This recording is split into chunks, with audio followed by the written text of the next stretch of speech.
I think it's important to take this opportunity to bring a bit of balance into the discussions around the visit of the US President and his wife, given the almost unprecedented slobbering over them that the nation has been exposed to over the last number of days. And it's really hard to know which is worse, whether it's the outpourings of the Obamas themselves or the sycophantic fawning over them by sections of the media and the political establishment. We've had separate and special news bulletins by the state broadcaster to tell us what Michelle Obama and her daughters had for lunch in Dublin, but very little questioning of the fact that she was having lunch with Mr. Tax Exile himself. We had very little challenging of the fact that she's glad to be home, a country that she's been in less than a week and that her husband has very tenuous links in. And of course, the biggest irony of all, the protestations of Obama himself in his speech to the children in Northern Ireland about peace, when he said, "Those who choose the path of peace, I promise you that the United States of America will support you every step of the way. We will be the wind at your back." Now I ask you, is this person going for the Hypocrite of the Century award? Because we have to call things by their right names. And the reality is that by any serious examination, this man is a war criminal. He has just announced his decision to supply arms to the Syrian opposition, including the jihadists, fueling the destabilisation of that region and continuing to undermine secularism and knock back conditions for women. This is the man who is in essence stalling the Geneva peace talks by trying to broker enhanced leverage for the Syrian opposition by giving them arms, and to hell with the thousands more who lose their lives, or the tens of thousands more who will be displaced as this war goes on. This is the man who has facilitated a 200% increase in the use of drones, which have killed thousands of people, including hundreds of children. And you, Taoiseach, you are the one who's turned a blind eye on these activities. You've talked about the G8 being an opportunity to showcase Ireland, but is it not a reality that you have showcased us as a nation of pimps prostituting ourselves in return for a pat on the head? To be honest with you, we were really speculating this morning whether you were going to deck the cabinet out in leprechaun hats decorated with a bit of stars and stripes to really mark abject humiliation here. So my question to you, Taoiseach, is as follows.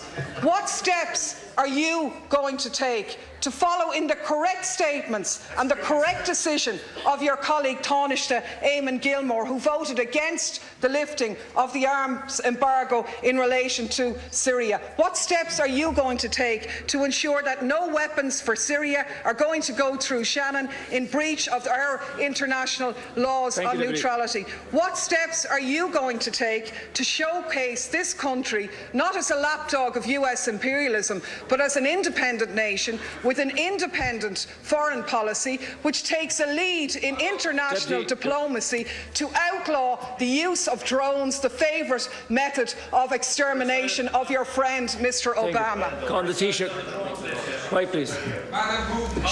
Well, let me confirm to you first of all that the President was not inquiring about your whereabouts or your well-being. I think your comments are disgraceful. I think they do down the pride of Irish people all over the world, who are more than happy to see this island be a host to the G8, the leaders of the most industrialised nations in the world. And for you, Deputy Daly, to stand up here and criticise the American President for giving a continuation of support for a fragile peace process in Northern Ireland, where over 3,000 people lost their lives over 30 years, is a disgraceful do-down. And if you represent those people on the back line over there, if that's the kind of comment that you intend to make, well then it's beneath you actually. Even those of your predecessors in their brilliance never matched what you've just said here. Let me remind you that the communities in Northern Ireland and the politicians from administrations in this House here, of all governments, together with British governments and Northern Ireland politicians and Northern Ireland communities, have put together a very fragile peace. And far be it from you to come in here and criticise somebody who wants to support that process, visibly, personally, and with assistance from the United States, where 35 million Irish Americans, Deputy Daly, want this peace process to continue. And the young lady, the young student who introduced the President in Belfast, put her finger on it very well when she said, the reality is that Northern Ireland has had a past, and the reality is that Northern Ireland has a future. And that future, Deputy Daly, is one where peace in communities and across communities should abound. And it's beneath you to say that the American President should not be a party to keeping that process alive and visible. Insofar as the discussion on Syria is concerned, there was a serious discussion at the G8 summit with the members of the G8 themselves. I'm not sure whether you favour the Russian intervention here or whether you favour what the European Union put forward.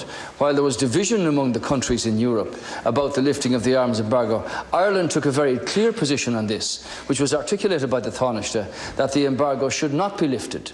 But the conclusion of the G8 summit was that the Geneva peace talks should take place. Nobody wants to see wanton slaughter and the exodus of hundreds of thousands of people from Syria, and far from a warmongering discussion. The situation here is, what can you do to bring about discussions and negotiations that will restore, in the first instance, peace to this situation, and in the second instance, a structure that will allow Syria to continue in the time ahead without the obscenities and the humanitarian crisis that we've witnessed in the last 2 years. I don't. OK, we're going to talk a bit about that, and then we'll get to talk about the Dublin knockout of 1913 and the consequences or its significance today. Colette, do you think that what Clare Daly said was, in the word of Enda Kenny, disgraceful? I don't, to be very blunt about it. I think it's kind of refreshing to see an opposition TD stand up and ask legitimate questions. Now, I think her language would be something that Mark McSharry, the senator who infamously called Enda a clown in the Shannon last night, may call metaphoric or evocative, and maybe it wasn't very parliamentary language. I'm not sure whether the word pimp and prostitute has been banned in that list of banned words. But I think that she did make a number of very legitimate and decent points.